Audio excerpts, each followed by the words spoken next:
Well, good evening, good afternoon, good morning, wherever you are in the world. I am Husky, and we are here for round 4 of the Racing Pals RP series.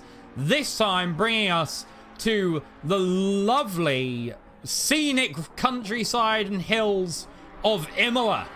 This is round 4 of the 5-round season. We're 2 to go from the end. Next round is at Zolder on the 17th, but we'll have more on that at the end of the stream today. Now, though, we are speaking more and more about this track itself. Imola, the track best known for, as you can see in the camera shot, Acqua Minerale, yes.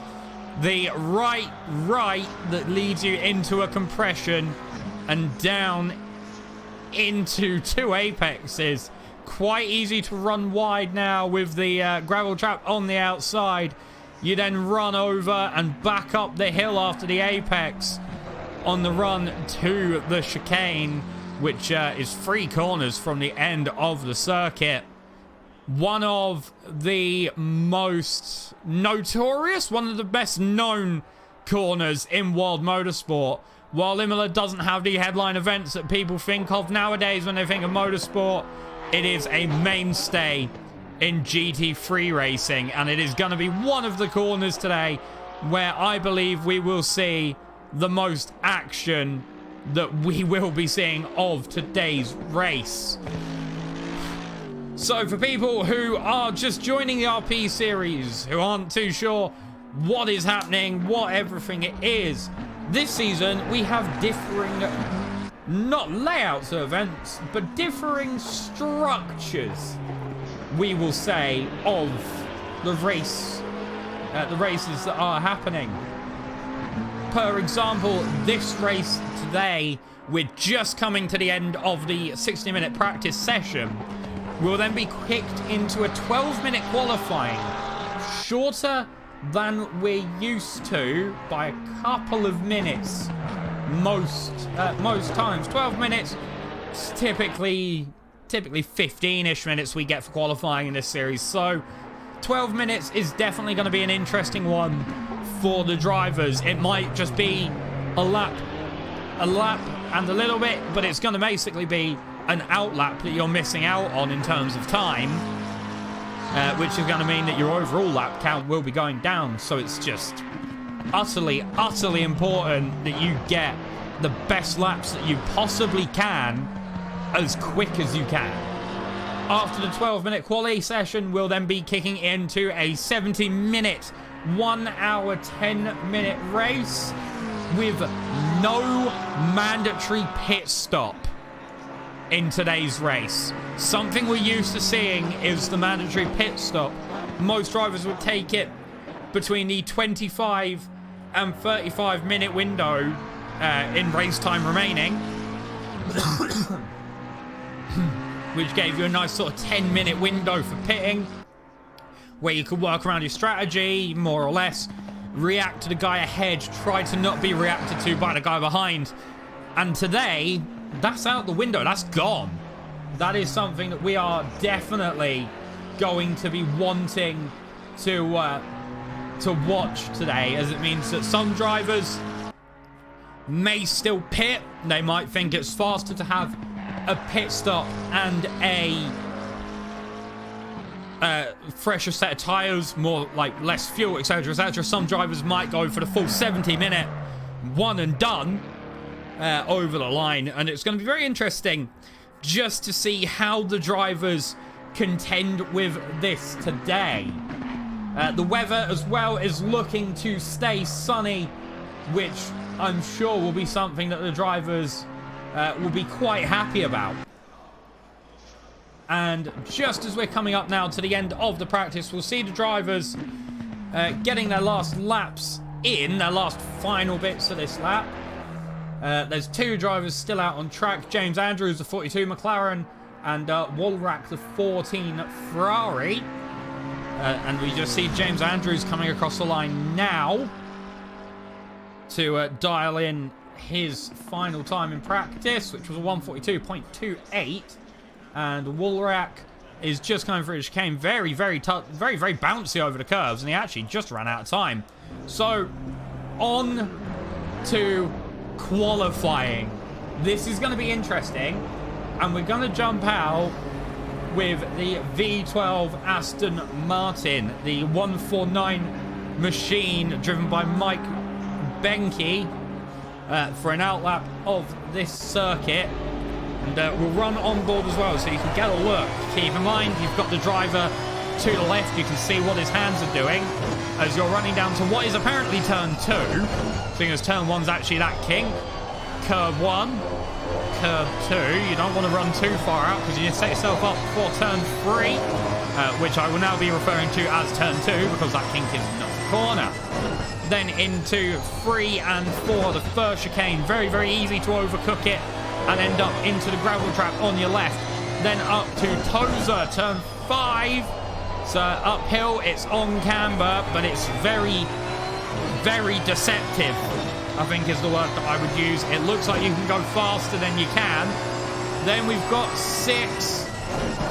Very, very long sweeping left-hander, which then leads you through left-hand kink down to Aqua Minerale, 7 and 8. Here we go. Through first compression.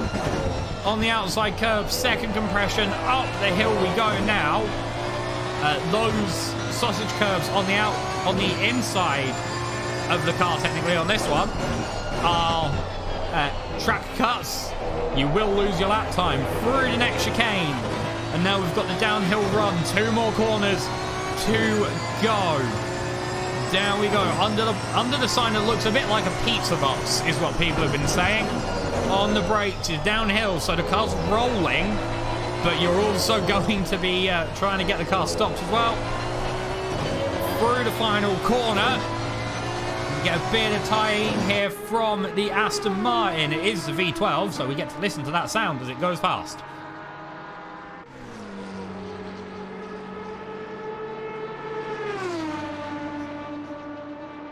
Lovely.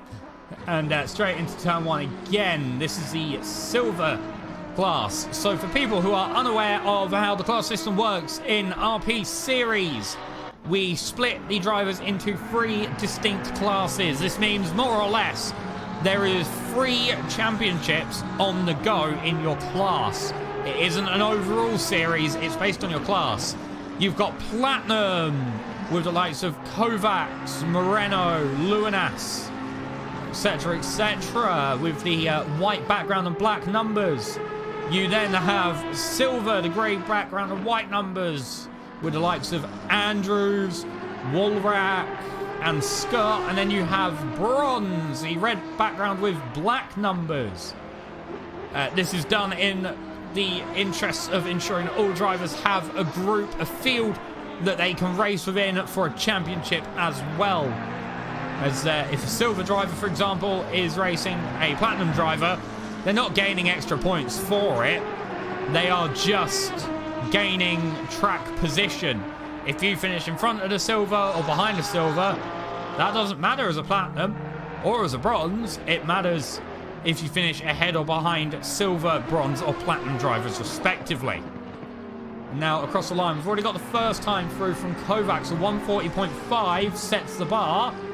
Luanaz comes in at 141.5, so just over a second. Andrews at 142.7.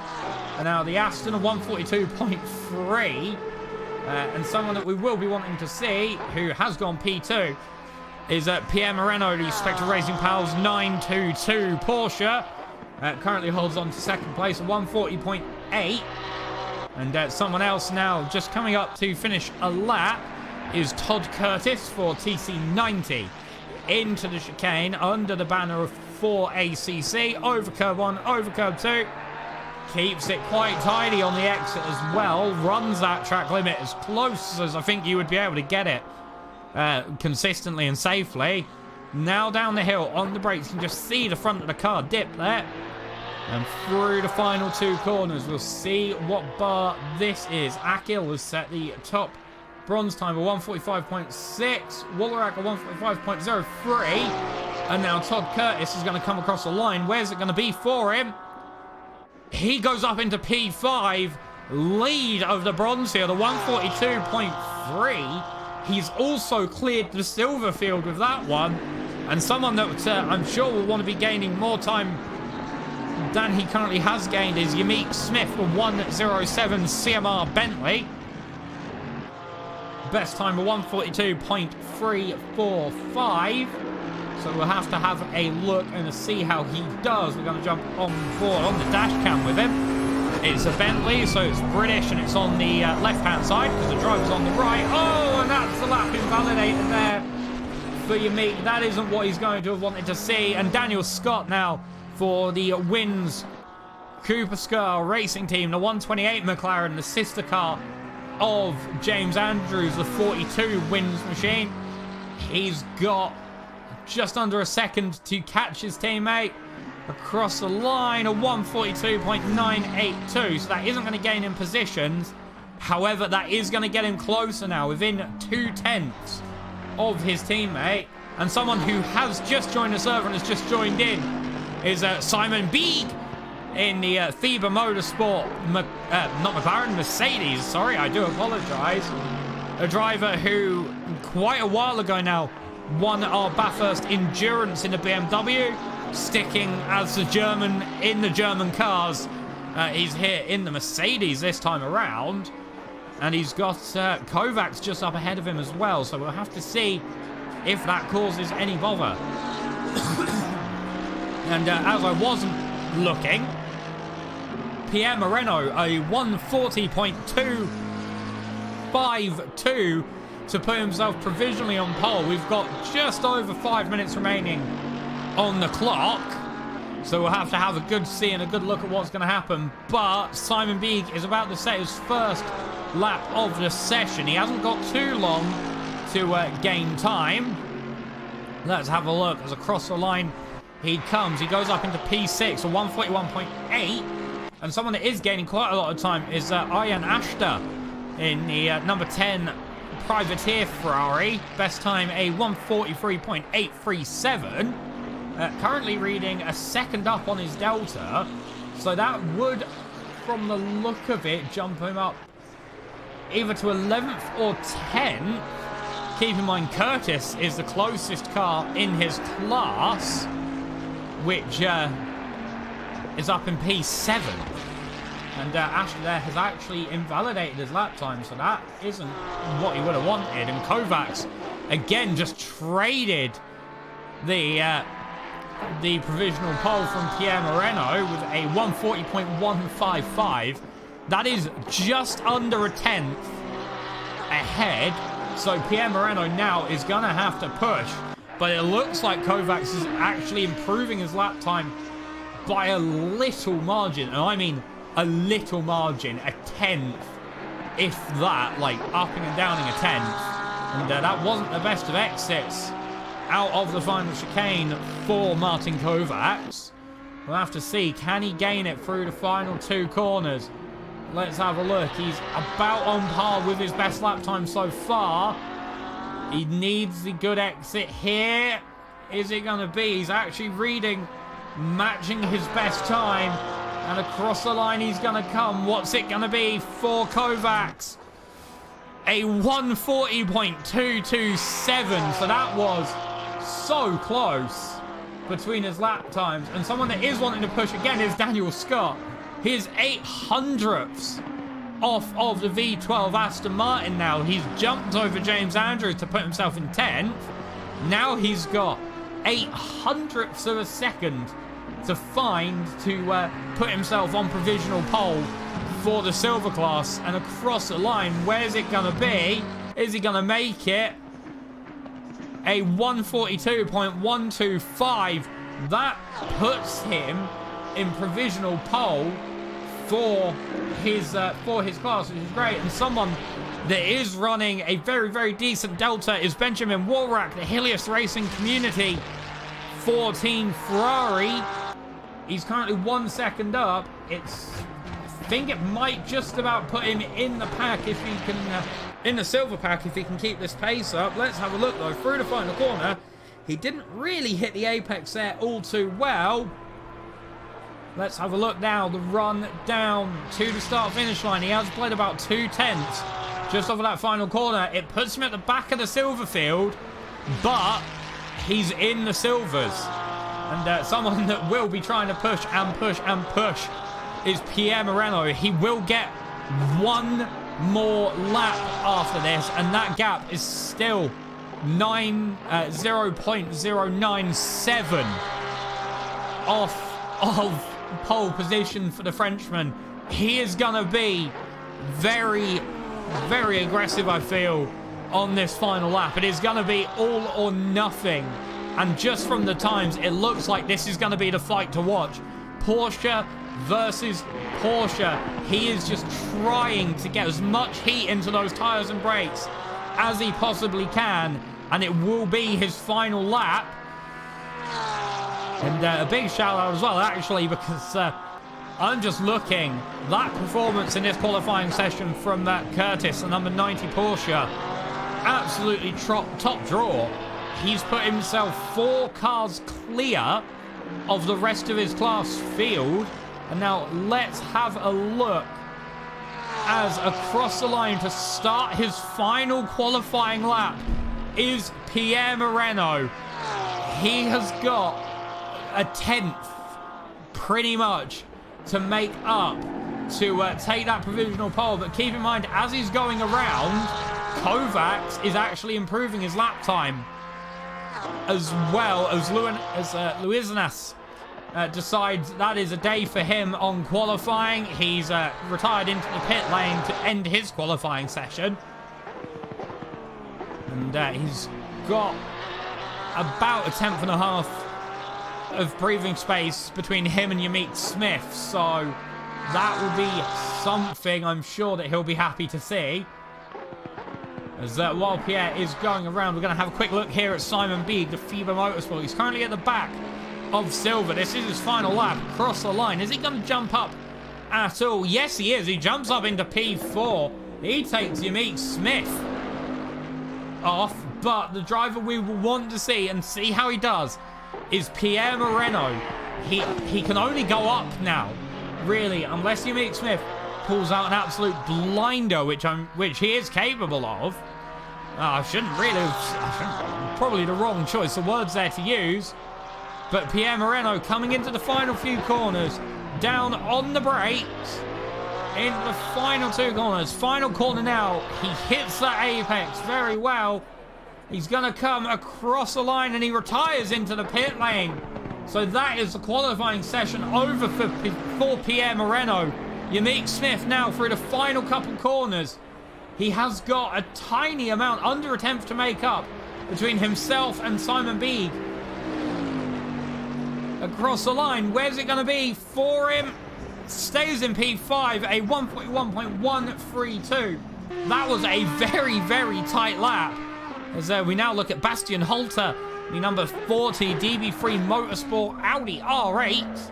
Very nice car. Not one we see very often in the racing series, at least not that I can remember at the minute. And he also retires into the pit lane. So that is the end of your qualifying session today. And we're going to have a go through. So we'll start with the bronze category. 5 drivers. Curtis takes pole, followed by Nilsson, Ashter, Akil and Siddons. In silver, Daniel Scott takes pole position there. Benke takes P2. James Andrews P3. P4 was Benjamin Woolrack.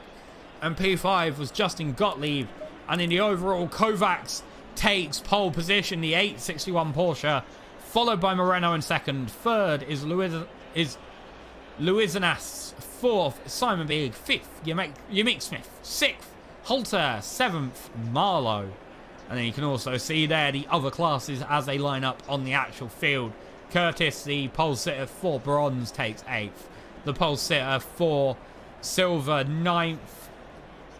And this is going to be a very, very interesting race. I do feel here are the times for those that are wondering. The best lap of the session for platinum came out as a 140.155. The best lap for bronze came out as a 141.9. And the best lap for silver, a 142.125.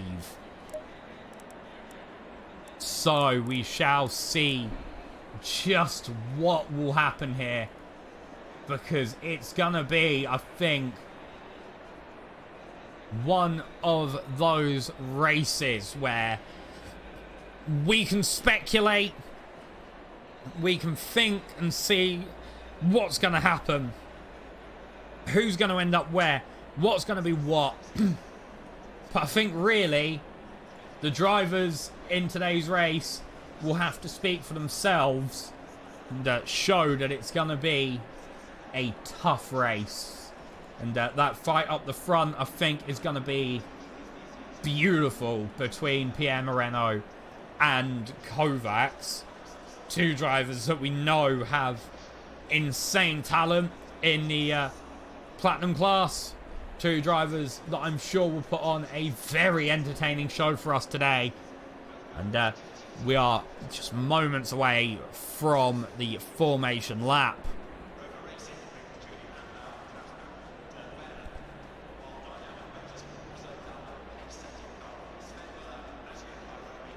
"30 seconds now." You can see the cars jumping up and down as the drivers get the final setup changes. Locked in for the race. No such thing as park firme. The drivers now jumping down.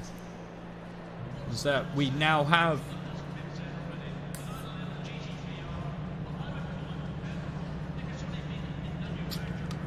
a look and to see, you can hear the engine starting up.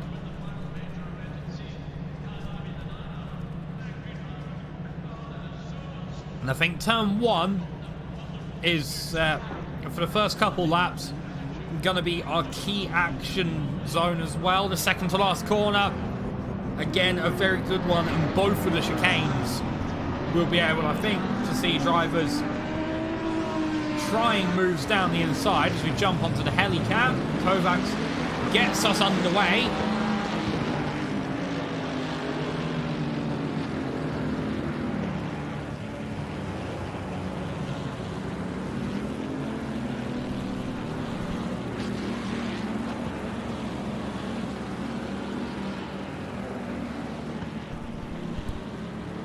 There's a lot that can happen in the first couple minutes of the race.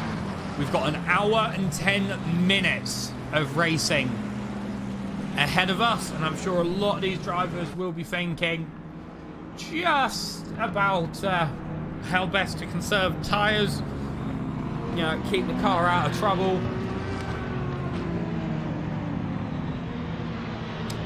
And I'm sure a lot of them would have done the fuel calculation, making sure that you put in the exact right amount. As remember, keep in mind that every litre of fuel you put in is more or less, I know fuel's a bit more dense, but more or less an extra kilogram of weight per litre of fuel that you put into the car. And that doesn't sound like a lot when you're driving, you know, racing machines that go over, you know, a ton of weight. But weight is, as they say in motorsport, weight is 50% of the fight. I mean,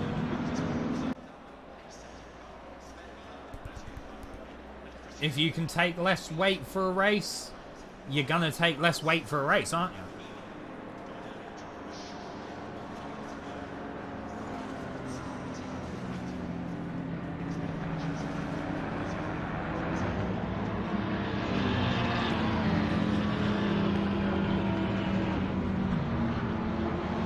So, here we go, coming through to the final couple corners. We're going to jump back on the helicopter, just checking in to the live stream chat as well. We see support for Benjamin Woolrack, the Helios Community Racing car, the 14 Ferrari.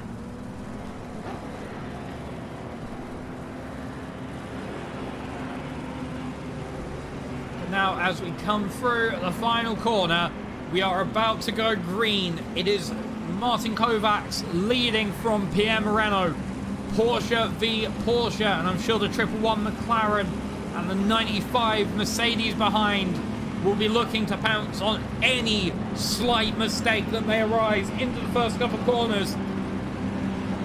Here we go. Come down. It all starts to fall silent as we head over the way that marks the MotoGP layout. And we go green here at Imola. No, we don't. I got the finish line mixed up again. Take two. We go green here at Imola. And already a very good launch there from Martin Kovacs. Let's have a look. Is he going to hold off Pierre Moreno into turn one? Yes, he is. Almost contact there between the two drivers. A bit of bunch up in the midfield as well. But it looks like just off the top of your screen, Kovacs has got an absolutely brilliant start. As we see Simon Bieg having got past the 111 McLaren as well. Over the curves through the chicane. He's starting to gap as well. Yamik Smith now going to have a look around the outside of the McLaren. Can that heavy Bentley get the weight down and get the power? Well, it looks like it. Is he going to get it? They're still running side by side. Up over the crest of the hill. Maybe a bit of side by side door banging. But nothing that these cars can't put up with. And he has to go off track. I think Blumenhauser is going to have that. But no, he's still there into Admirale. Bit of contact between the two drivers, which lets Holter go on the inside as well. Maybe, maybe not. No! What a start that was! And already in the background you can see the other classes jumping around. Curtis, currently still in the lead of bronze, but a 149 Aston Martin has actually jumped up to the lead of silver class as well. What a start there for the American. As we head around to finish the first lap of racing. That was a lot to happen in a first lap. Now we'll see the V12 Aston Martin maybe come into its own with that big, strong V12 engine. He should maybe be able to pull away from the Porsche behind him of Curtis.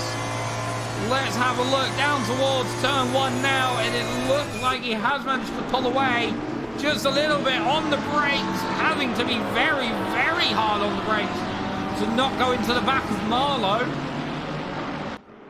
But I think at this point he's all right, and Gottlieb there making the most of the mistake on Akil's part. Akil went off on the outside of turn two, and that has led the 36 Lamborghini make a move up into 13th overall. 4th in class. His next car he is going to be hunting down is Nilsson, the Ferrari ahead of him. And then just after that, Benjamin Walrack. So he's got about a second and a half to get up to the Helios Community Racing car. So I'm sure there's going to be Sidekill push, and James Andrews all over the rear wing of Curtis's Porsche, almost having a look into the chicane, but not quite. Because keep in mind that Aston Martin just ahead of him is his victory, more or less. He's just in the background. The HCR Ferrari went a bit deep at the second chicane and has lost out to Nilsson, and that's going to help Gottlieb as well, who has a look down the inside. Maybe no, doesn't quite get it, but he's holding it around the inside. They're keeping it very close together. Back into the slipstream now for Gottlieb, onto the rear wing of the HCR car. You see he's defending from Akil behind as well, leading him out to the edge of the circuit. That is going to have cost him some time. He's now down into the first corner. Gottlieb is okay at the minute. He has made it around there without too many issues. And that he is just going to be chasing that HCR car as hard as he can, I feel. Because that's going to put him up in the podium positions for his class. You can just see how late and how hard he's getting on those brakes in the Lamborghini Huracan GT3 Evo, I believe that one is.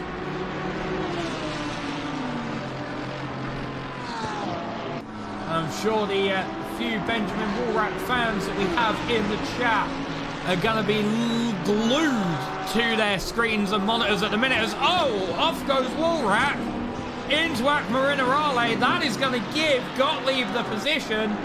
It's also given Akil the way round as well. So that's Justin Gottlieb up to 3rd position in silver class. And now the HCR car has got an uphill battle to get round, because now he's got 2 cars between himself and that 3rd position, and about 3 seconds of time to make up. So let's now jump back to the McLaren 720S GT3 of James Andrews, the 42 car. His teammate currently down in last position in silver class. I'm not sure if he had a problem at the start of the race. We'll check back on that later on in the coverage. You can just see how tight he's getting. And now we're back to the HCR car. He is chasing Siddons there, the 66 Porsche. He needs to get as much time back as he can do, because that, while it looked like a little off, that has cost him quite a lot, more or less, in today's race. And Siddons there dipped the wheel onto the sand, so that may help Woolrack as well, who it looks like has been given the apex. Might not be for letting him pass, might just be Siddons trying to get the better traction out of the corner for the run. Looks like it was what it was for, because keep in mind, this is a out-of-class battle, as I call it. There is no points up for grabs for this one. It's just the... what's the word? It's just the bragging rights, really, as we've had further up the field. A position change. Simon Beeg has jumped down to 3rd. Luinaz has actually gained a position up to P4. Unique Smith up to 3rd. And you can see there in the background as well, Halter is actually in the mixer too. He could gain quite a lot here off of any small mishap there possibly is. And even Marlowe in the background, he's 2 seconds off of Halter. However, that 2 seconds, as we have already seen this race, can quite quickly be, let's say, handed to you. Simon Big now, he was a bit slow through the first chicane. This is going to give the Audi the chance down the inside, but keep in mind, Big will have the inside through the second portion. Who's going to get the better exit? That will be the question. It looks pretty even. The Audi's going to have the inside into Tozer. He's trying the cutback as they hide back in the trees. It looks like the Audi's just inched ahead. Yes, he has. What a very, very good move there from Halter. That was beautiful. That was beautiful for him. And now Simon B down to P6. So he is going to be going hammer and tong there, I feel, to try and get back, as the Audi, you can already see the extra pushing can take its toll. As he went a bit wide through Akmarinarale. 4/10 separating the Audi from the Mercedes. So we'll have to just have a look and see how this plays out. Further back, a little bit further back, in P10, second overall in class, is James Andrews. The other wins Cooperscar Racing Team entry, the 42 McLaren. He's still chasing down the rear end of that Porsche. The gap is 7/10. Ashton into the pit lanes. I'm unsure if Arjen Ashton has had damage or has had a mishap with setup, maybe.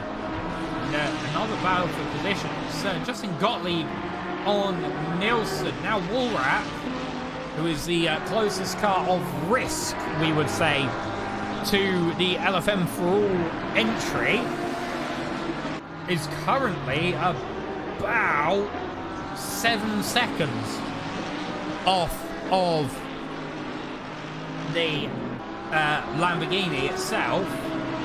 Sure isn't going to want to see. And now back up. The battle for third in class and third overall.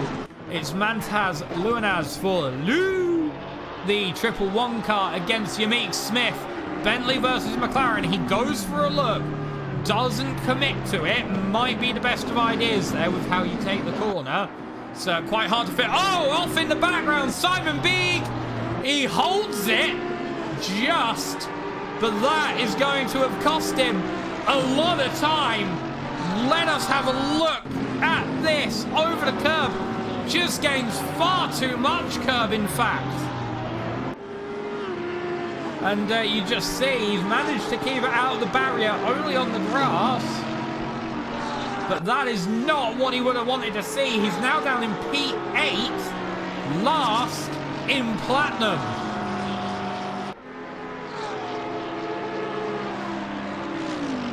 That, I'm sure, was not in the plans for him. Now back to this battle. Half a tenth separating the two drivers. The McLaren from the Bentley. That's now been cut down to 3/10.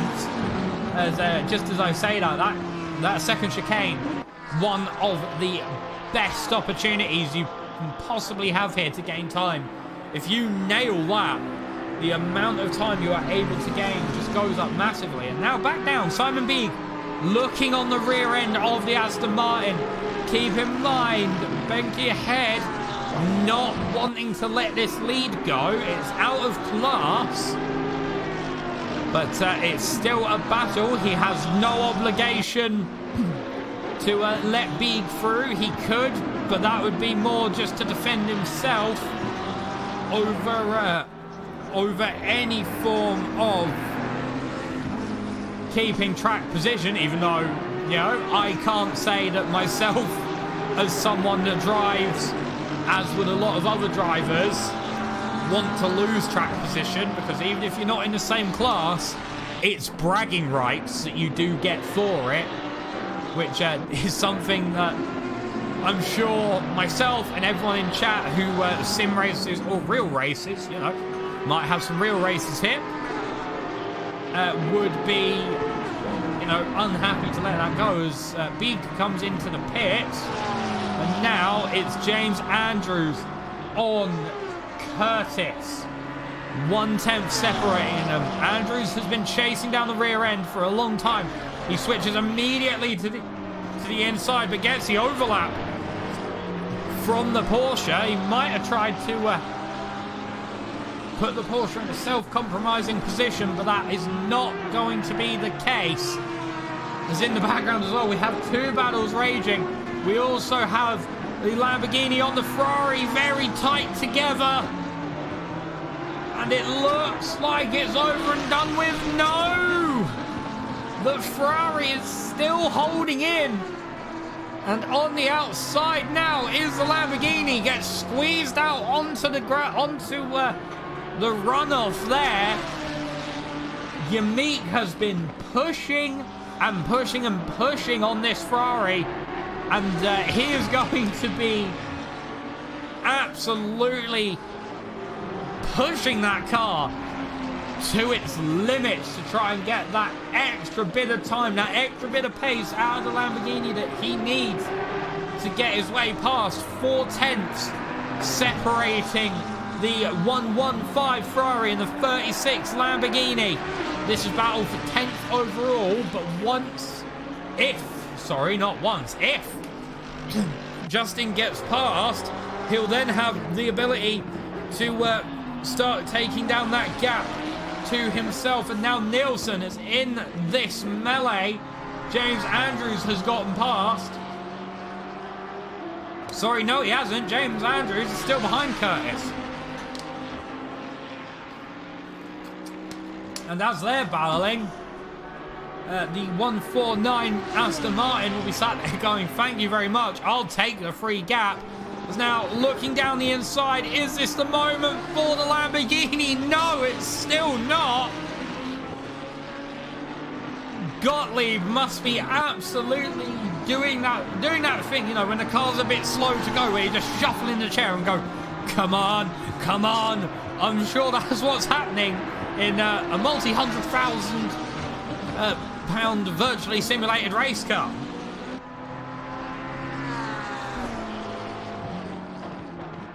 Is that it all falls silent now? Half a second separating the two. We're going to check in with the battle up front for third place overall, third in class as well for Platinum.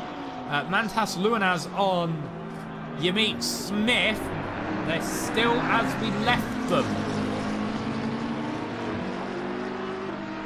Third for Yamit Smith and fourth for Mantas.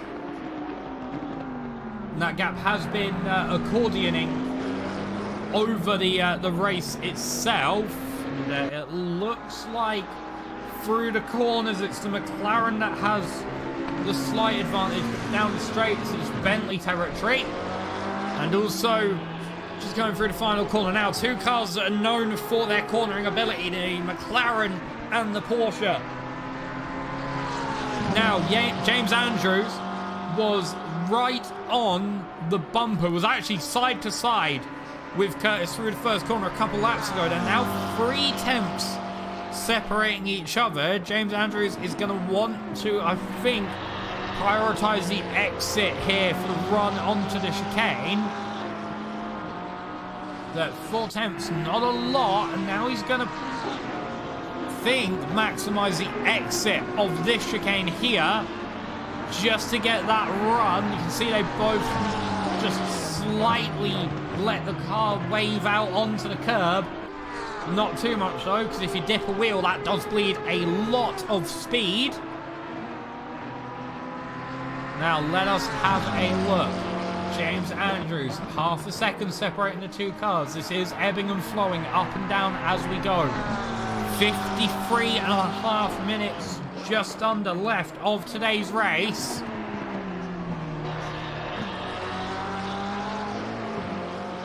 Now, that looked like a touchy exit off of Aqua Minerale from both of them. The gap as well from Curtis to the lead of Silva is now 4.8 seconds. That is not something that Andrews would have wanted to see here at all, because that means if he gets past, he's now got, you know, 4.8, probably more like 5 seconds at the point to get himself up to and then past the Aston Martin, which you can hear it a lot longer after you've seen it. Now down straight again. It looked like Curtis had a bad run at the second to last corner, but then it looked like he absolutely nailed the final corner there. And 6 tenths is the gap between the two drivers. We'll check in with your top 3 in each class. At the minute, it's Kovacs for Platinum, the 861 Porsche, Moreno in P2 for Platinum, the 922, and Yamit Smith for Platinum in the 107 Bentley. For Silver, it's Benke, the 149 Aston Martin in P7 overall. In second is P9 overall, second in class for Silver. The 42 wins car of James Andrews, you can just see in the background of your shot there. And in P11 overall, third in class for Silver is Justin Gottlieb, the 36 machine. And in bronze, your lead car at the moment for that class is the one we currently see on screen in P8. Is the number 90 Porsche of Todd Curtis. In P10 is P2. In bronze, the 115 Ferrari of Nilsson. And in third is Akil, the 29 Mercedes, currently in P12. So we need to just keep our eyes open. We don't want the rear wing of Curtis's car. Just watch. Does that McLaren inch closer and closer? It is a tenth separating them. Let us have a look. Curtis going defensive. That might be a good idea. That might be a bad idea. All depends on the exit that he gets here. And it looks like he's held the McLaren at bay through T1 for another time round. However, he's still got the rest of the lap. Through the chicane, let the car slowly dance its way out onto the curbing. And already you can see just how tight, as we've got a yellow flag. There is contact between Nilsson and Gottlieb. It looks like contact maybe, or Gottlieb has just been caught up in it. We'll have a look. This is them coming into the second chicane. It looked like it happened up at Tozer. Let's have a look on Nilsson. He gets onto the sand. That gives Gottlieb time. Oh, they just come together into Tozer. Gottlieb, I don't think, could get the car slowed down in time. That is not what he would have wanted to see. And now we're straight back to the battle for third position. Luinaz against Unique Smith. This has been one that has started and stopped throughout the laps. Both of them keeping a very, very good pace together. There's a look there down the inside from the McLaren. Doesn't quite follow through with it. I think that might be a good idea for him. However, it has cost him a lot of time. And as I say quite a lot, as cars battle, you are going slower. And as you're going slower, any cars behind you can gain, which means Holter, the 40 Audi, is actually 2.5 seconds off. As now, side by side, through the first corner is Gottlieb and Nilsson. They look to be side by side. No, Gottlieb has made it stick. What a move there for Gottlieb. But now he's got 14 seconds to catch up to James Andrews ahead, to possibly move up onto the second step of the silver podium. That is going to be a mountain and a half to climb.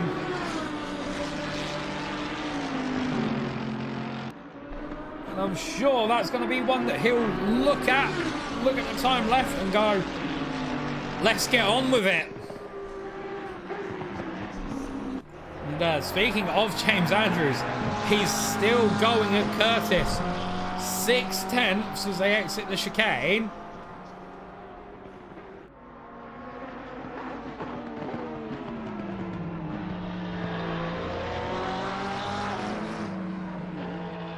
Seven-tenths, maybe. Half a second now, actually, as they come through the final corner. So James Andrews is clawing back time through the final sector, it seems. I'm just wondering. Let's have a look.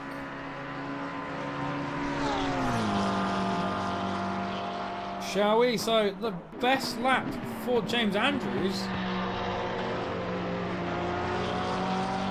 was actually a 43.197.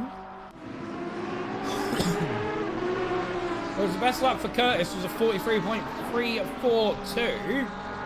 Curtis, though, looks stronger in Sector 1 and Sector 3, going off the best times, but James Andrews looks stronger in Sector 2.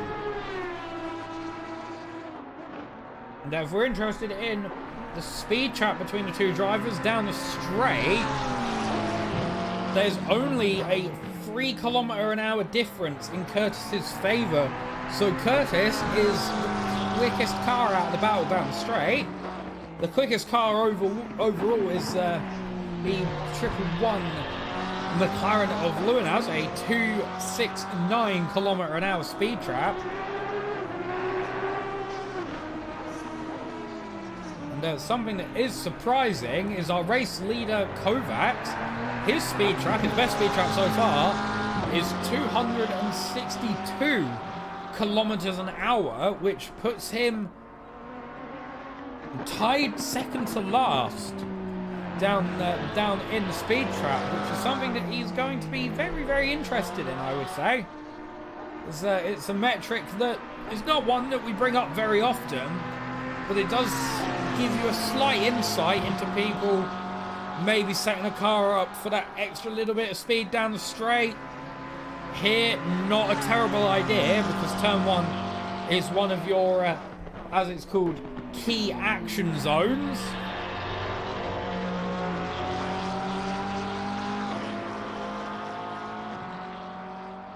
But if you're able to just eke a little bit more speed out of the car without being in the draft of another car, that's handy. Nilsson there, yellow flag for him. What has happened?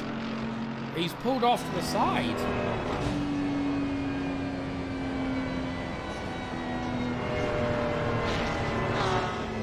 It sounds like that car is out of fuel. Sounds like Nilsson has run out of fuel there on lap 14. Just after the entry to the pit as well. That is going to be, I think, the end of his race today. And I think that might be a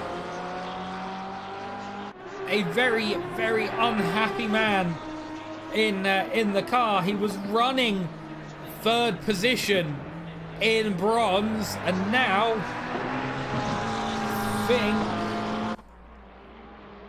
no, the car's still going for the Swiss driver. So I'm not too sure what happened there with him. It sounded like when he was trying to put the power on the throttle that the car was out of fuel. That is an interesting one, though. He's managed to keep it going, so maybe the car just turned itself off. I'm not too sure.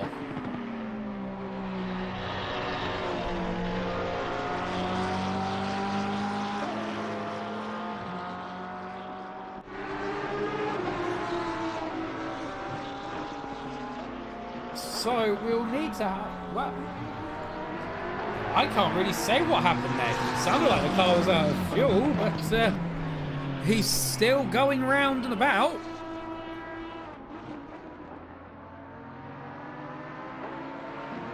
So I was possibly incorrect there, as we're still with this battle between Todd Curtis and James Andrews. You can see just how close that McLaren gets under braking, but the power that Curtis is able to get down on that Porsche is just amazing. Like, he is managing to just plant his foot, let the traction control kick in, and just keep that Porsche planted.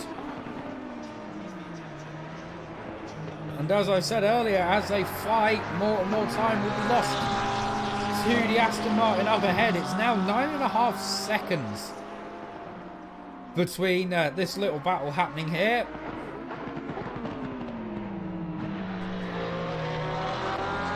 As yellow flag for Wolrak, what has happened? This is into Aqua Minerale, the 14 car. Has he just taken too much curb? He has.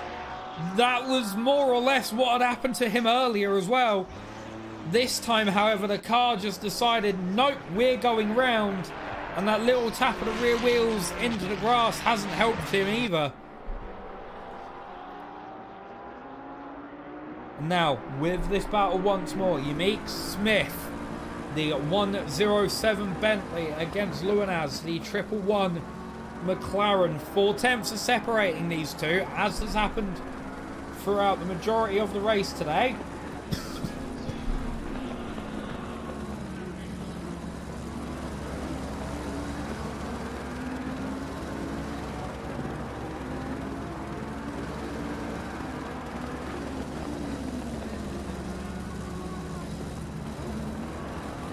Oh, I do apologise about that, as we see Luanaz actually there getting quite loose off of the second chicane. That has opened the gap out now to around a second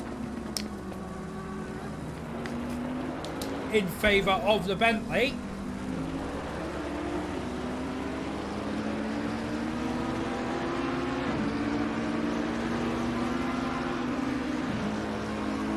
Yep, that gap is sitting at about a second, so for the Bentley, that will be perfect for it. we are getting Marlowe some screen time as well. And have a look. Coming down to turn 1 is the Porsche. And Woolrack actually is about to be under pressure from fellow Ferrari of Nilsson. Half a second as they come through the chicane. Woolrack's earlier transgression onto the curb has not helped him very much. In fact, we have a look now onto the rear wing into the final corner. They look very equal through the braking zone. It looks like Nilsson actually got the better run through the first part. Bit of sand for Woolrack. Here we go. It's down the straight. Where is Nilsson going to look? Where is he going to see? Side by side towards the first corner. We've seen the outside can be quite powerful here. And it looks like it's going to remain that way as Woolrack holds on to the 13th overall position. But I don't think Nilsson's quite done yet. Intersection chicane. It's all about the exit for Nilsson here up towards Tozer. Who's going to go to the inside? Who's going to go to the outside? Looks like Woolrack tried to get as outside as possible. Well, Nilsson there trying on the cutback, but it wasn't to be. As we've got a double yellow, we've got a yellow flag for Daniel Scott. We need to see what's happened here with the Wins car. He's had issues earlier. He had to take a pit stop. The car's just gone from under him. Has he held it out at the barrier? That's the question. Yes, he has. Good job to him as, oh, we'll have a look at that. Woolrack has lost the position to Nilsson for Aqua Minerale. Has he hit that curb too hard again? Oh, the car just got very, very loose there for him. And Nilsson has managed to take that position off of him and gained a 1.5 second gap to Benjamin Woolrack as well. We see Eric Siddons coming into the pit lane, the 66 Porsche, and Justin Gottlieb as well. Has something happened between them? That is the question. No, it doesn't look like it.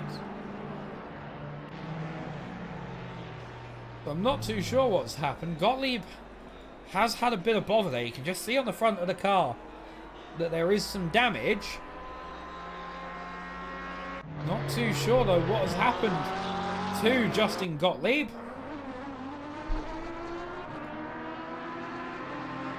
As Daniel Scott now has made his way up. Keep in mind Gottlieb was running in 3rd position of silver class. Now Woolrack has 3rd position of silver. Your current top 3 in each class. For platinum it's Kovacs, Moreno and Yamik Smith. And silver it's Benke, Andrews and Woolrack. And in bronze it's Curtis, Ackhill and Nilsson. Curtis there still trying to gap that McLaren thus far. It looks like whatever he's been trying, the McLaren has been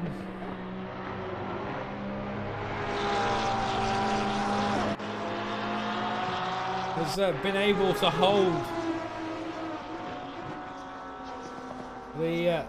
the position. Is the word we're looking for here.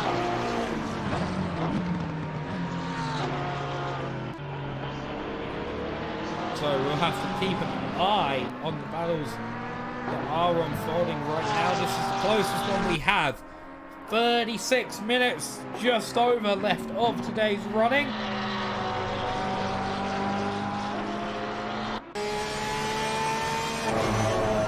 We'll see 7 tenths as they head into Aqua Minerale. This is where Andrews closes up. It's just the way that Curtis is able to get the traction down. This time round though, he's lost a whole chunk of time. 4 tenths into the second chicane. You just see that Aston Martin, that McLaren closes right up on the Porsche at the chicanes, and then it just opens back out, really.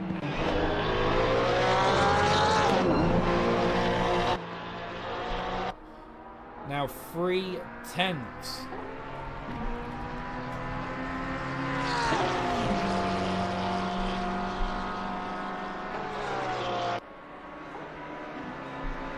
Down the straight one more time. We're now on lap 20 is the lead lap. Everyone currently on or about to be on the lead lap, apart from Gottlieb. I think Gottlieb has gone down a lap with that pit stop. People are wondering, the pit stop for Gottlieb overall was a 1 minute 37. 54 seconds of that was actually stopped in box. Siddons, who also pitted, a 1 minute 19 total line-to-line time, 35 seconds in the box. So I think that might have just been fuel and tyres, or just tyres, and maybe a little bit of damage. And Daniel Scott, who pitted earlier on in the race, a 1 minute 31 is... Oh, Andrews is round! What has happened there to Andrews? We'll have a look. This was into Aqua Minerale. Has he just tagged the back of Curtis? Yes, he has. He has tagged the back end of Curtis.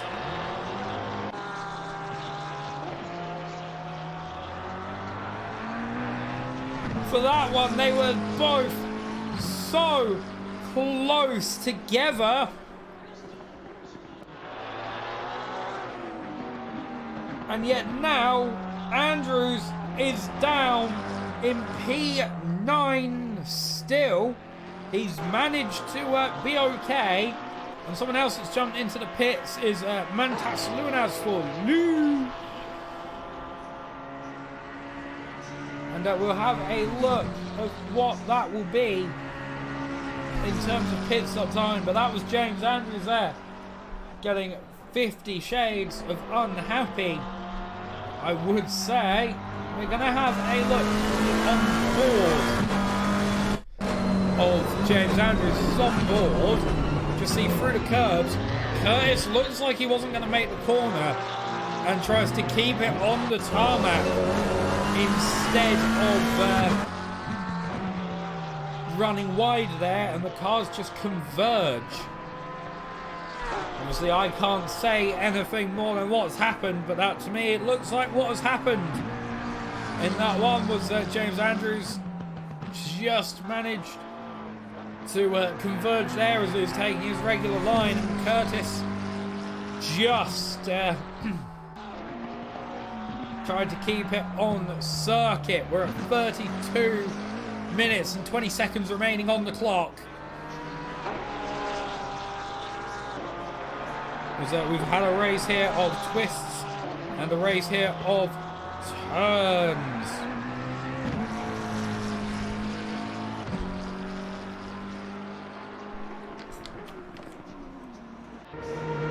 There's a Halter as well into the pit lane.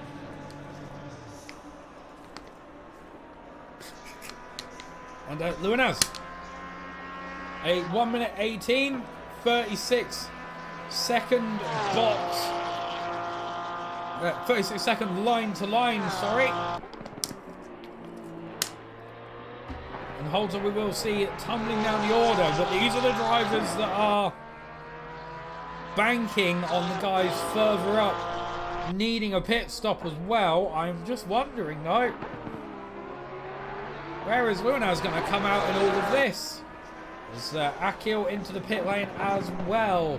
Mantas Lunas also chasing down the rear end of Nilsson, who jumps into the pit lane. So the 111 McLaren is going to go up some positions here. Yamik Smith makes his way past one of the Williams cars. Lunas up to 9th. Sorry, yeah, 9th, sorry. And it looks like Halter No, Holter up to 9th, Lunas in 8th. So the Audi was so close to getting the overcut on the McLaren, but not quite. It wasn't meant to be, I don't think. And now these two are going to be able to go toe to toe. Holter has the fresher rubber,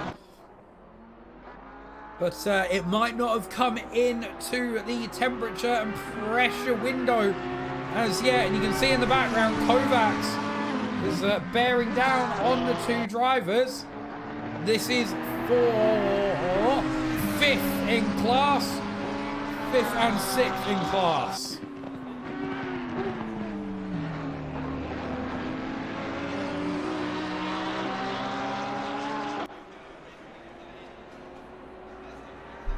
So we will see Bastian Holter and Lunas looking to have a fight here, I think. The 111 McLaren might get unlucky though, depending on where Kovacs comes across them. Holter could actually be lapped down one of the straights, maybe, which would be the ideal location for him to get caught by the Porsche. If you're going to get lapped, you want it to be down the straight, because all you've got to do is move over slightly, or even just, you know, let him make his own way around you. In our P series, the blue flag does not mean throw the car off of the racing line and let him get through on the racing line. It means hold your line, stay predictable, and don't actively defend, which in my opinion is the best way to do blue flags, because it means that battles like this that are currently raging on don't get thrown for a loop because of a blue flag. They can continue naturally. It's the lapping car's responsibility to get their way past. And I think in this case, this is what Kovacs is going to have to do. And it could be risky. Although, as it currently stands, Kovacs has a 7.5 second lead over Pierre Moreno, who himself has a 16 second lead over Yamik Smith in P3.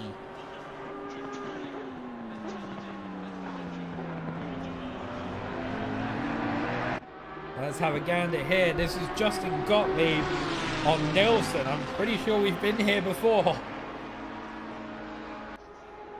2 tenths are separating the two drivers as they run down towards the first corner.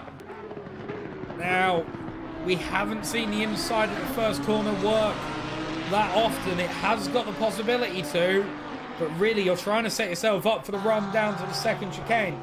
We've seen the inside of the first part work, but if you can hold the outside and get the better exit, you should be fine. But no, Nilsson doesn't get the exit that he would have wanted, and Gottlieb there has moved up. It's not for class position, but it makes him one step further after that previous pit stop that he had to take.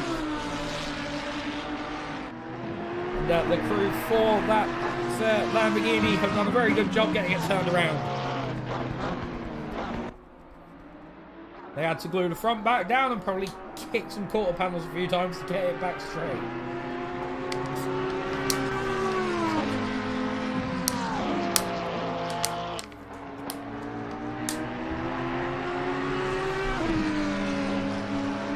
Now we are back with this battle, as it's been for a lot of the battles. The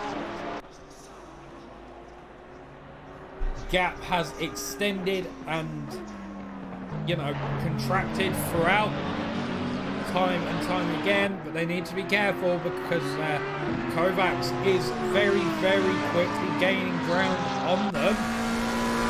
I'm unsure though if Kovacs is going to go for a pit stop, or if a single stint to this strategy, as we normally see when there's a pit stop in a race of this length. We're into around the final minute for the pit stops to take place.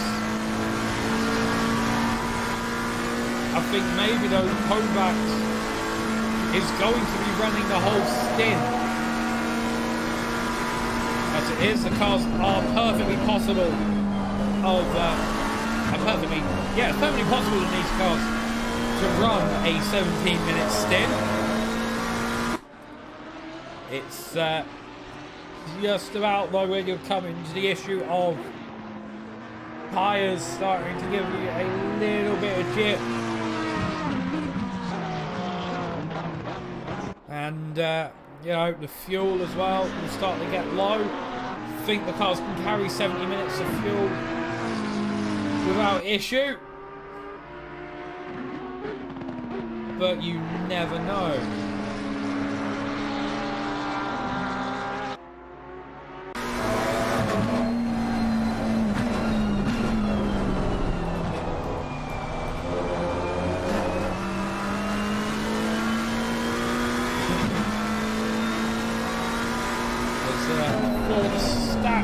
Amongst us. Your best lap so far this race is set by Wall Rackers at 1:41.345. Only actually 500ths off of Pierre Moreno's best time, which was a 1:41.395.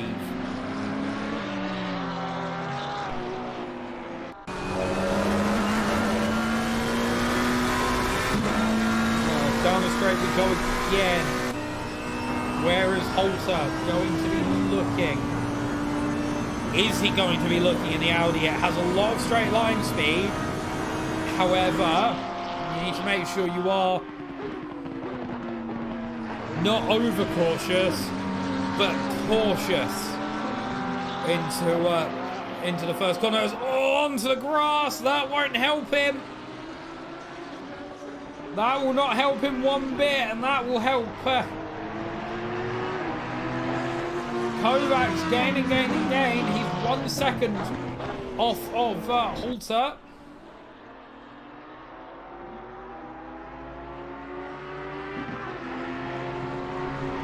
So we'll keep an eye on what's happening with that gap between the Audi and the McLaren. It is building 8 tenths, 8-9 tenths as we currently see it.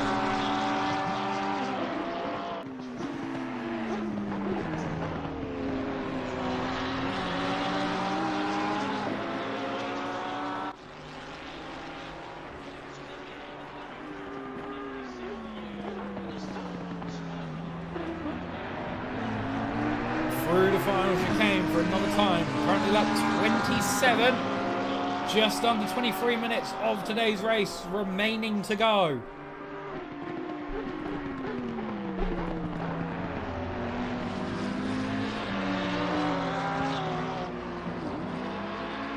Overall though, not a whole lot currently to report from the rest of the field. It's this group here that we are watching with intentful eyes. 6 tenths, so Holter has actually broken the gap down a bit more. But with the looming threat of Kovacs as well, they're going to be tight. 9 tenths now, Kovacs behind Holter. And 3 tenths between the McLaren and the Audi as we come into the second chicane. Holter there just about keeping it out of the sand. But it looks like that was slower, disappearing behind the trees. Now this is what I was talking about earlier with Kovacs and where he's going to come up to lap these guys.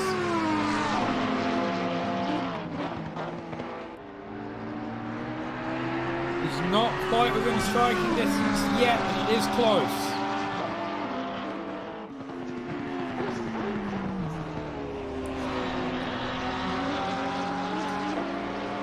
That looks like it's going to be where Kovacs will get through and lap Holter. Now, however, he's got the Aston Martin, not the Aston Martin, I keep calling it Aston Martin, the McLaren to contend with.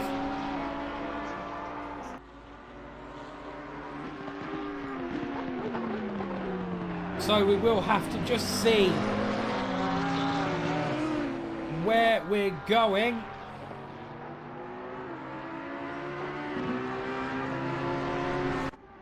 As Siddons is round, And I think that's turn 1. Let's have a look. What has happened to Siddons into turn 1? It's gone very tight. And just into the sand. Doesn't quite stop the car from pitching round halfway, but doesn't pitch it round all the way. And that means that Nilsson now is going to have the opportunity to gain some ground on the Porsche. 1 second separating the Porsche from the Ferrari, P14 and 15 respectively.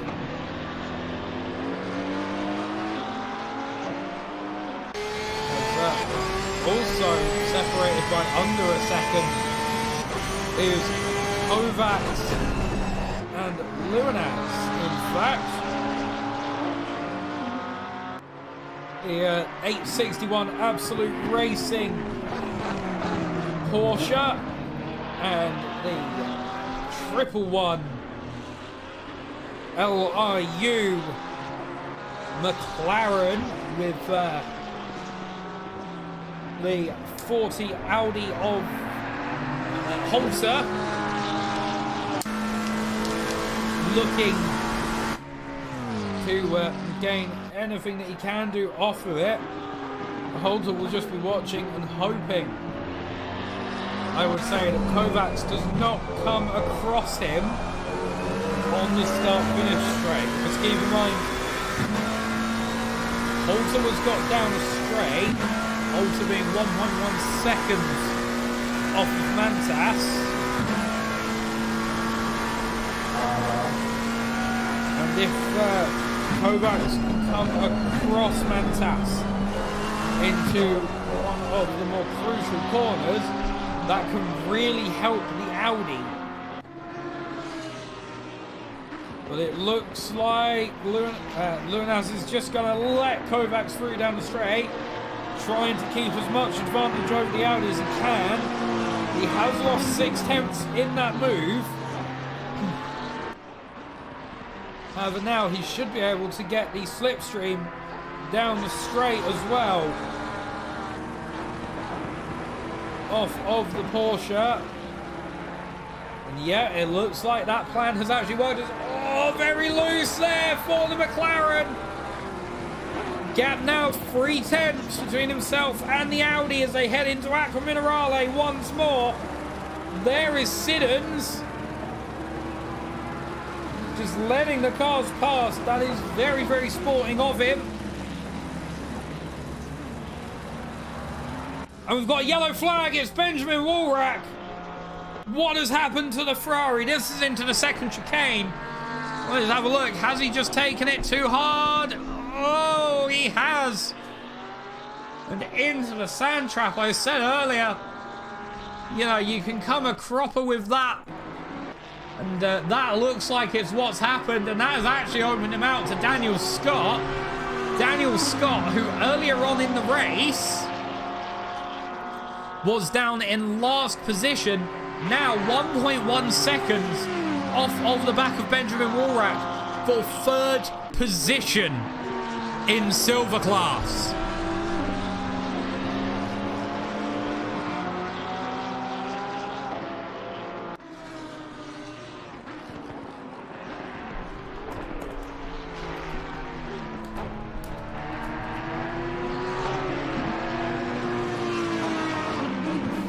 Oh, yellow flag there for Gottlieb. What has occurred?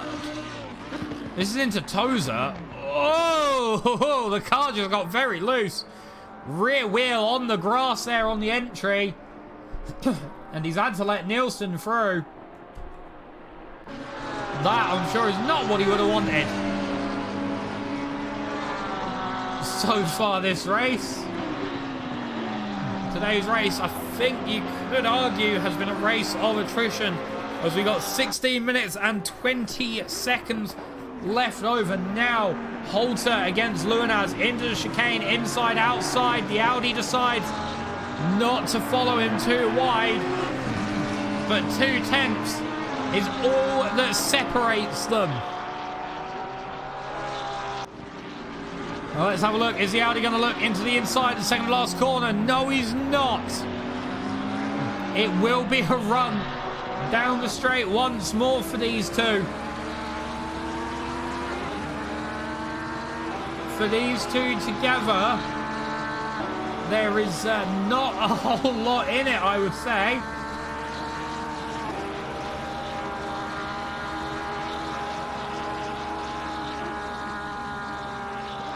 And as you could say, really, these two have been showing off the accordion effect in its entirety, in its best form. The gap's gone from a second to a tenth, to half second, to 2/10, to a second, to nothing. And now we join the battle for third position in silver class. And just look there in the background, that is the 149 Aston Martin as Woolrack there. Off he goes. That is going to give Daniel Scott third position in silver class. I think really, without sounding too harsh, I think today's race for Woolrack will be one that he'll want to forget.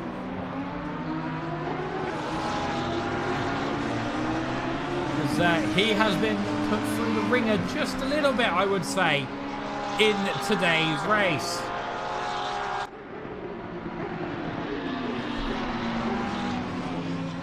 That is clearly not something that he would have wanted.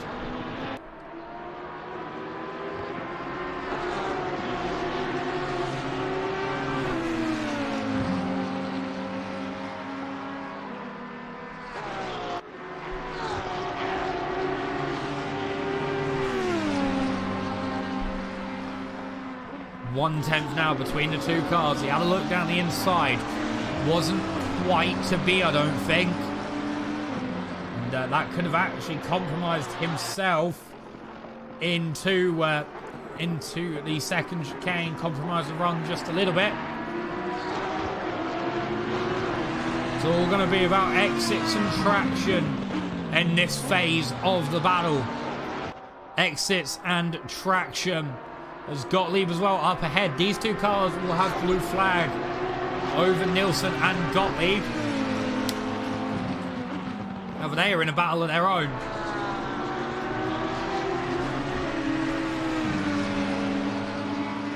All right.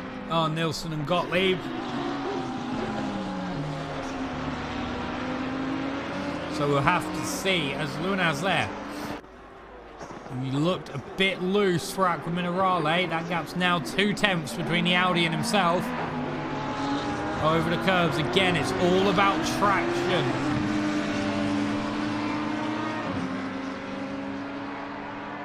So we get the rundown. We're going to quickly shifty to Gottlieb on Nilsson, who tries down the inside. He's tried it here a few times. Bit of contact between the two.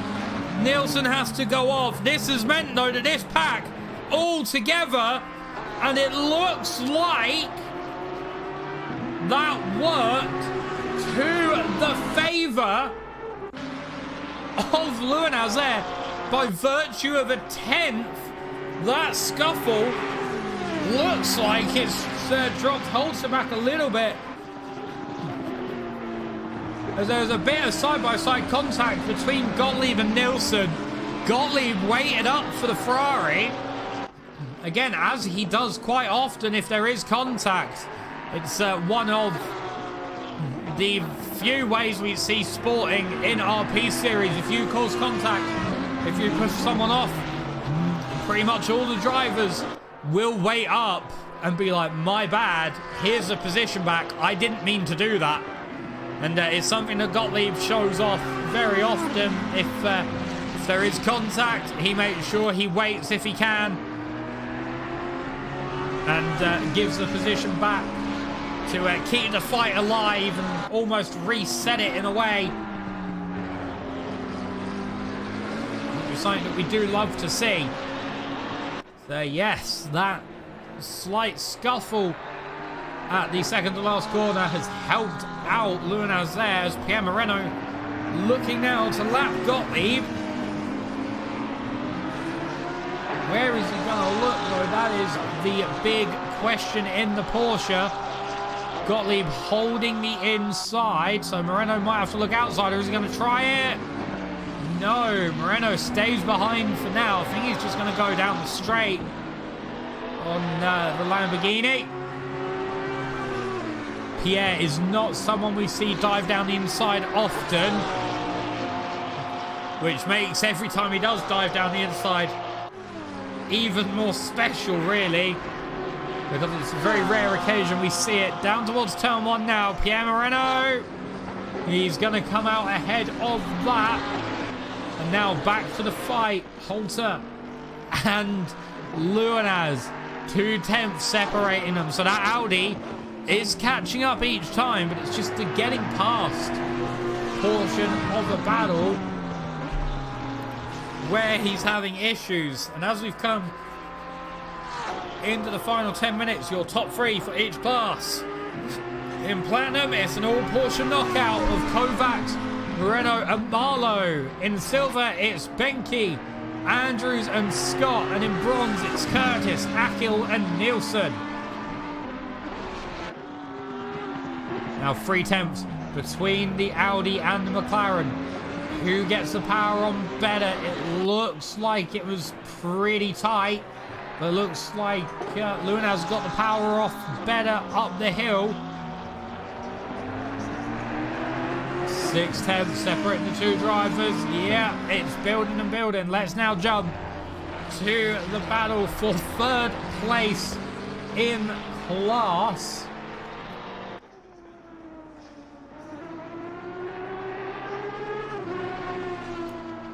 For the silver category.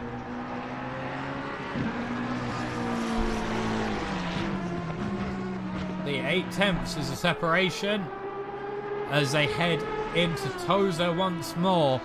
We're going to go on the rear wing of Daniel Scott. Daniel Scott, remember, has had a very turbulent race thus far. He took that pit stop in the start of the race. Was out in last position overall. And has now worked his way up to 3rd in class, while his teammate is sitting in 2nd in class. It will just be a question of who is going to get this 3rd position, because they look very, very closely matched at this moment in time.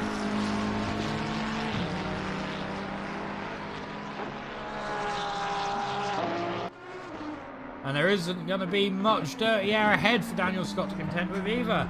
He's 1 minute and 11 seconds behind Holter. And he's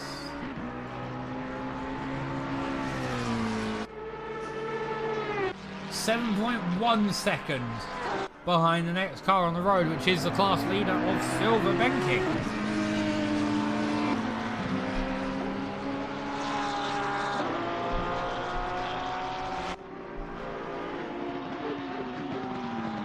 So there's definitely scope.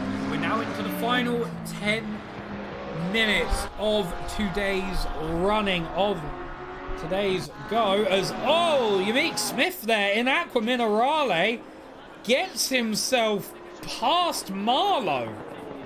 That was a very, very surprise move there for me. I just noticed it. There's also news. Isaac Nilsson has got a drive-through penalty, and that has already put him to the back of the bronze grid, promoting Akil and Siddons up the order to 2nd and 3rd. And now Holter on Luanaz. 1/10 separated them as they got together.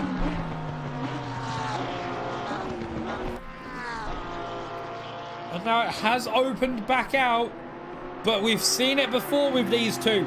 They get very, very close together, have a very good tussle, and then get their way back around to it again. But with 6 minutes just over left on the clock, there's not all too long left of today's race for them.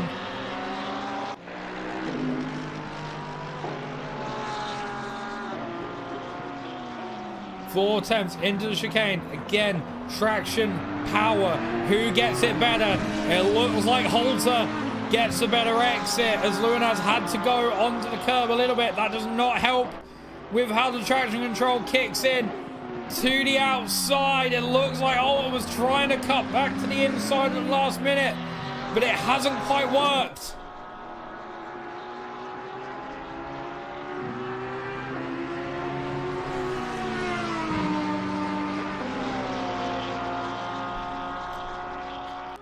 The defensive moves from the 1-1-1 McLaren today have been absolutely on point.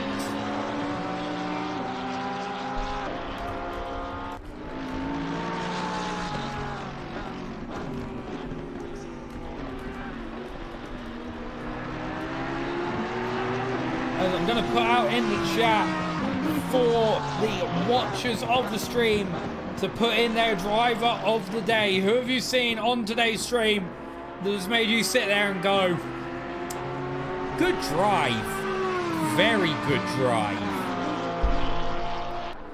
That will be our driver of the day, who will be crowned the driver of the day. There's nothing on offer for driver of the day, however, it's something nice that we like to do in the chat.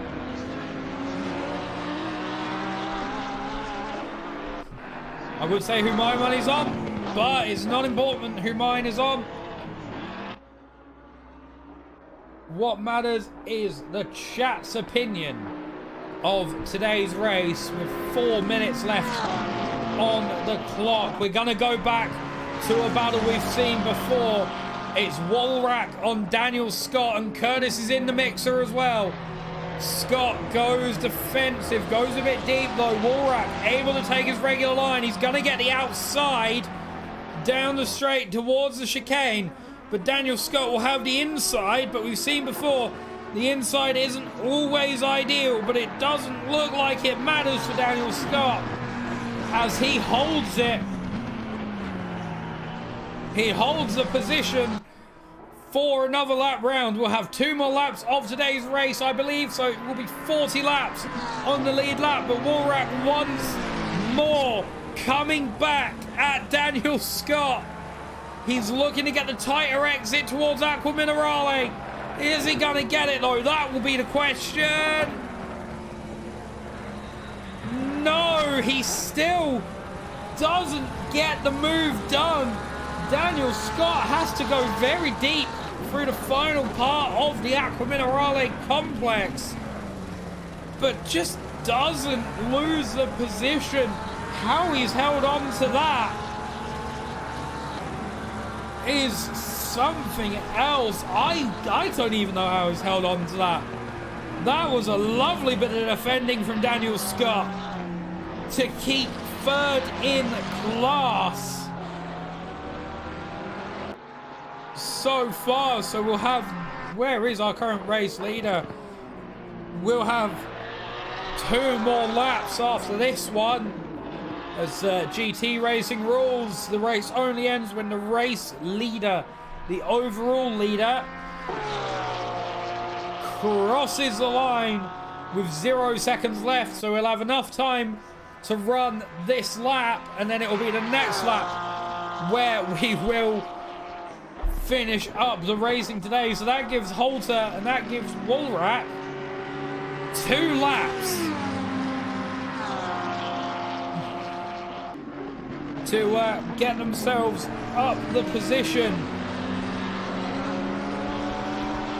It also means for Luinaz and for Scott that it is 2 more laps of defending for them. As once more the Audi gets the better exit out of the chicane, but now it'll be side by side up through Tozer.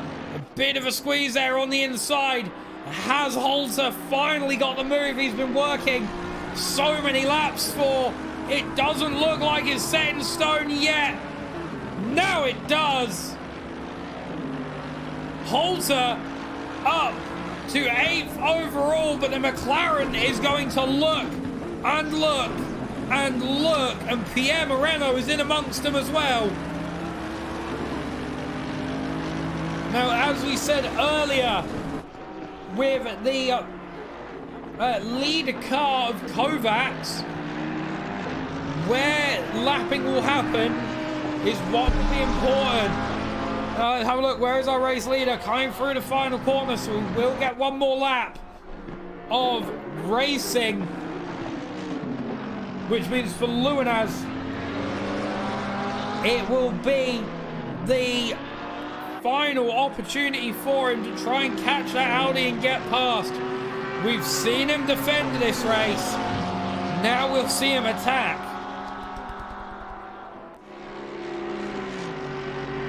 And Luinaz as well, someone who earlier on let the lead car through, isn't going to be doing this time round, I don't think, because he's got a car to catch. And he's got one lap in which to do it.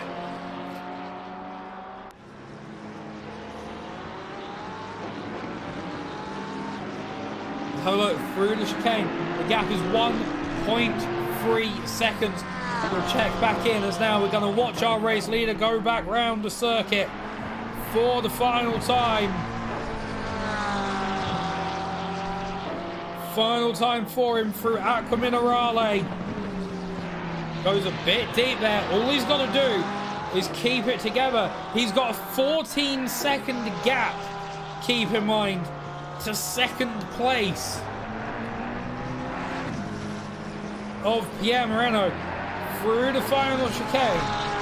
Now all he's got to do is make the final two corners, and that will be him home and dry. The clock counts 0.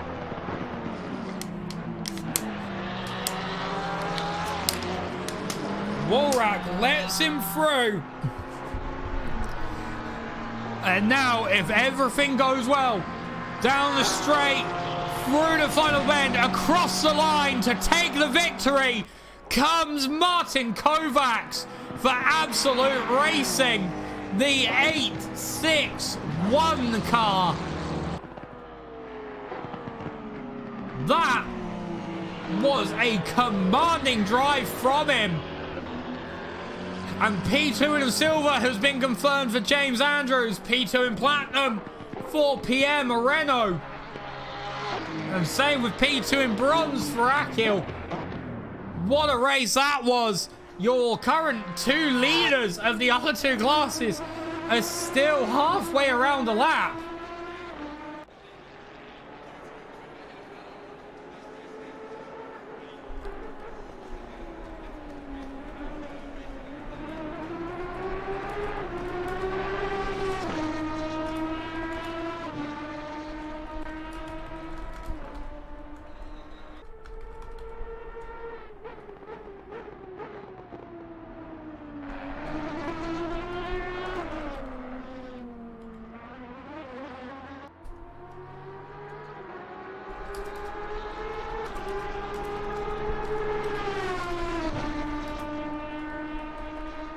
And then across the line to take the victory in silver comes Mike Benke. I'm going to ask him how to pronounce that name because I don't know. But what a race that was that we have seen today. And there is your results. We will jump back to here, into here. So your platinum results taking the victory was Kovacs, followed by Moreno, Yamik Smith, Marlowe, Holter and Luinaz. In silver, you've got Benke, Benke, Andrews, Scott, Woolrack, Gottlieb, and Udadorp did not start the race. And in bronze, you've got Curtis, Akil, Siddons, Nilsson, and Ashton was the retiree from that one. So let's first get in our race winner. Hello, Kovacs. How was the race for you? Hello. It was really hard. Was it? Because from what I was seeing, you just drove away. I mean, yeah, but it was a constant struggle to keep the pace. And going into it, what did you think? Because we know that Pierre is a quick driver most days. Was he going to be like the one that was like, if I get ahead of him, we're good. No, I was shitting my pants the whole way. Right, were there any moments where that was more apparent than others?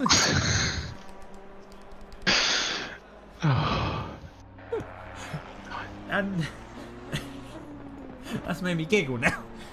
And this being I don't know why that's tickled me so much. Okay, composure. Right, this being the second to last race, we've got one more to go at Zolder. How are you feeling? I mean, if the quick guys are gonna be there, I'm not giving myself a chance to win. Oh, and if the quick guys are there, where are you sort of aiming? Top 3, definitely. That is a very fair aim. Well, Warak, congratulations. Sorry, Kovacs, not Warak. Nate, I'm cold brain. Congratulations on your race win. Who knows, if the quick guys, as you call them, don't turn up in 2 weeks' time, I might be seeing you again for the final interview of the season. I hope so. Cheers, have a good night, and congrats on the win. Thank you, bye-bye. Right. So that was Kovacs taking the race win overall and of Platinum class. We'll just have a wait around for a couple more minutes for someone else to join in. Here he is, your winner of AM class. Hello, Curtis. Hello. How was the race for you then? Because you qualified well up there today. Yeah, quali went pretty well. I had a personal best in quali for sure. That was pretty exciting. And then, yeah, I was just hoping I could maintain that pace. And did that qualifying take some of the pressure off for you? Because you had the entire silver field between you and the car that qualified in second. No, I was definitely in my head a little bit about that. I felt like I had a target on my back because of that. And I saw throughout a lot of the race you were battling with James Andrews. You guys were going absolutely hammer and tong at it. How was the battle for you? Stressful. Honestly, he would have had me if he wasn't so slow on the straight. And one thing I did want to ask is, I was noticing, I don't know if it's just me seeing things or if it was the case, you seem to be very, very able to get the traction and the power down out of corners in that Porsche. Yeah, I've been using the Porsche all season and just kind of been getting used to it. So I was just trying to make sure that my tires were going to last the whole race. So I was running a mid TC, and yeah, it was doing well. And my final question for you then, mate, with the next round at Zolder, the final round of the season, how are you feeling about it? I'm excited. I love the chaos that Zolder can bring. Awesome. Well, I look forward to seeing you there, and who knows, you might be in here speaking to me on the final interviews of the season. All right. Thank you. Have a good night. You too. Congratulations. And that was Curtis, your race winner for bronze class. Finished 6th overall, which I will say, for a bronze driver throughout the seasons that I have watched and commentated RP series, it has been a very, very good race for him. To finish, if he was in silver, he would have finished P2 in class that race. So that just shows how tight, really, the classes are at the sharp end of things.